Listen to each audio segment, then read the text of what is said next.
យើងបោះខ្លាញ់អាចភាសាទៀតមិនធ្លាក់បងប្អូនបោះទៀតមិនធ្ងន់កតុយពេកឥឡូវយើងបោះសាថ្មីដាក់ម៉ូអ្នករត់អត់តន់ត្រូវអ្នករត់ឆ្ងាយពេកអត់ទៅលើ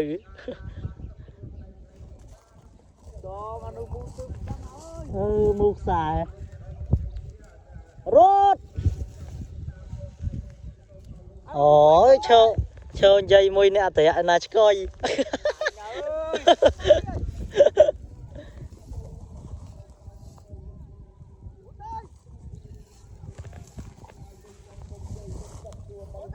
តោះ1 2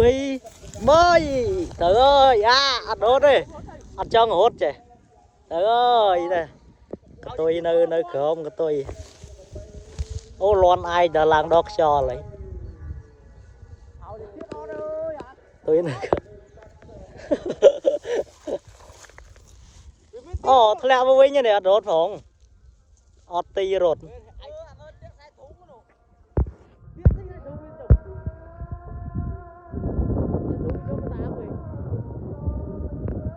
ចាក់ក្បាច់ពេញហ្នឹងហើយ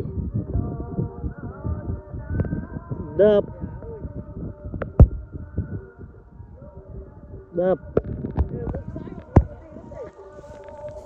ចូលវាធ្លាក់ល្អដែរវាធ្លាក់អត់ជួយ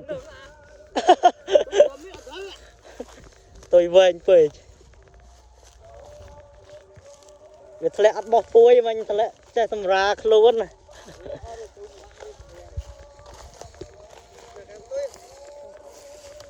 ដល់កតុយចេញខ្លះ